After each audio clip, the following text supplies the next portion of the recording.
Hi everyone, welcome back to our coverage of UKGE 2025. We're back at, I think after all these years, what is still my favourite name for a board game company, Team Custard Kraken. Thank you very much. We've been considering new branding, but people keep telling us that, so we're like, oh, maybe. So Ant, it's great to see you again, mate. Nice to see you. We keep running into you over the years. We do. We've been going for a while. Yeah. We keep plugging away. Yeah. Last time I chatted to you was many years ago when Penguin Brawl was the game of the moment. We cut our teeth on Penguin Brawl, and you know, there were failures, there were successes, but we've come back with what we think is our best game so far. Yep. This was my COVID baby, shall we say, and it's been crafted since then. Yeah, you've been threatening it for a few years, but it's finally here now. Yes, it is finally on Kickstarter at least. Yes. So yeah, for people who don't know about Wiz N Bang, and why don't you tell us all about it? Okay, so this is Wiz N Bang. It's our third game. General premise of this: you're a grumpy old wizard trying to build the perfect tower on the perfect hill. The only problem, every other wizard trying to do the same. Like, there's a few different things going on in the mix with this. There's a bit of take that, bit of meeple management, bit of action distribution, bit of dice rolling, and a bit of tower building and spell casting. So it's got a little bit of everything, but not too much, if that makes sense. We've not thrown in the bathroom sink. Where we think this game sort of shines is we've kind of built this towards, let's say, a family audience, but it also shines in a casual setting. It shines as a valuable filler for more strategic gamers, because like it can be taught in about 5 minutes, and it's best taught as you play, kind of a thing. But once you get past the surface, the different interactions between the cards means it's actually got quite a lot of strategic depth, which I think will be really appreciated by more hardcore strategy gamers that are looking for something simple and quick to play in 20-30 minutes. Yeah. Right, so we've got a game set up on the table here. Yep. So why don't you tell us a little bit about how it's set up and what... So essentially what you're trying to do in this game is you're trying to build a tower as high as you can and as mighty as you can. You start with these kind of things here. This is your tower base and your tower roof, and that's how you start, and you will slowly be adding cards to the tower as you play throughout the game to create to improve its strength and its might in order to ultimately win the game. There are two endgame conditions in this. You've got Battle of Attrition and you've got Decisive Victory. If you, throughout the course of the game, can build a tower 7 cards tall and get your wizard meeple to the top and hold that for an entire round, you win immediately.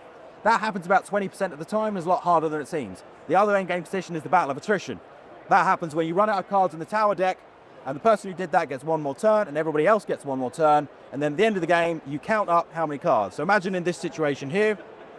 In this situation, your endgame score would be 1, 2, 3, 4, 5 for your cards, 6, 7, 8 for your wizard. Right. So that would be your endgame scoring, and then you compare that to everybody else. The winner's the person with the highest, and in the tiebreaker, it's action points. You've got 2 decks in this game. You've got your tower deck, that's where all these tower cards are. You've got your spell deck as well, and across that, you've got 14 different actions that you could play throughout the game. You've got things like attacking, like with your dragon and your cannons and your archers. Those are your main attacking cards that you'll be using in phase 3.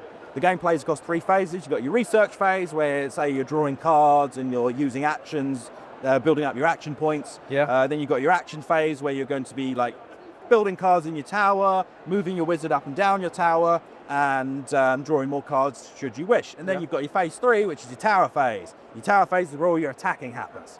And when it comes to attacking, the way that works is obviously you have your dice. And certain cards like cannon, with cannon, you roll 1 dice.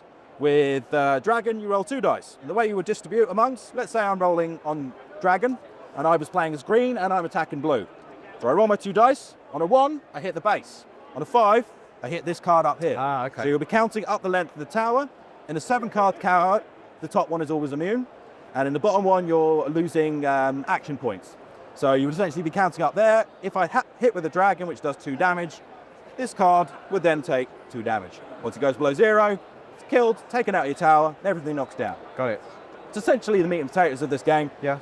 Where it really gets in-depth and strategic is with what each card does. Because as I said, each of these tower cards, they have 7 different actions on them. They can also be boosted by the presence of the wizard. So if the wizard is on a card when you use it, it's a little bit stronger. You've also got things that interact with other cards, like this one boosts all your attacking cards, including your spells. You've got things in turbo that gives you more actions. You've got counters, which I like to say you can counter a counter. No one likes countering a counter, but it's fun. Especially when you've got 4 of them in the game and it was like counter, counter, counter, counter. Yeah. There's only 4 of each type in the game across different colors. So you've got 28 cards in the tower deck, 28 cards in the spell deck. So it's a pretty quick, you burn through the cards pretty quickly, especially if you're going to be drawing cards as well. The game could last anywhere from, we tend to say 7 rounds, to 14 rounds, depending on the player count. So if you're playing at 4 players, it can last about 4 or 8 rounds. If you're playing with only 2 players, it usually lasts about 14 to 15 rounds, depending on how many people are drawing out from the deck.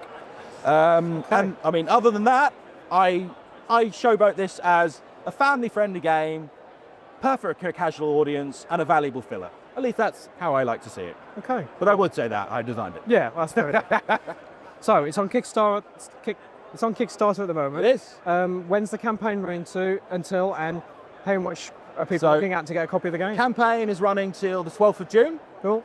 So what we got a couple of weeks left on that. Yeah. It's £18, including free shipping.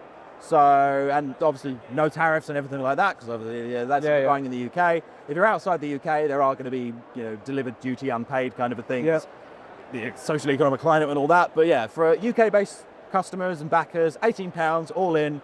That gets you a copy of the game, whizzed directly to your door. We also have a couple of add-ons on there for our previous games, like Find the Pickle, and we've got a new one, Goblin Rush, that comes out in a couple of months. Oh, cool. We thought we did use a pre-order system on that as well, so you can pick that up at the same time.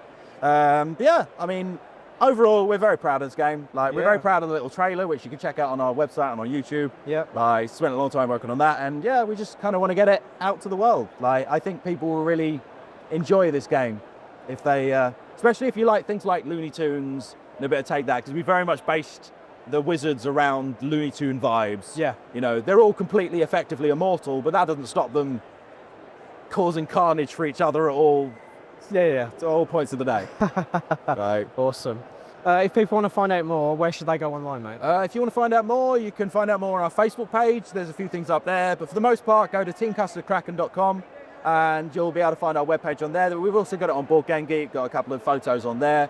Yeah, I mean, to be fair, I think the best place would be the Kickstarter. Yep. We've got all the info on there. We've got all the images, everything like that. You can also play it on Tabletop Simulator. There's a version on Tabletop Simulator. So yeah, if you've got that game, you can download the subscription on that, and that's completely free. Awesome. Yeah, that's really about it. I hope you enjoy it. Yeah. Well, we wish you all the best, mate. Thank you. It looks like a lot of fun, and yeah, everyone links will be down below in the video description. Thanks, Ant, for chatting to us as always. It's a pleasure. Thank you very much. And thanks everyone for watching, and we'll see you next time. Take care.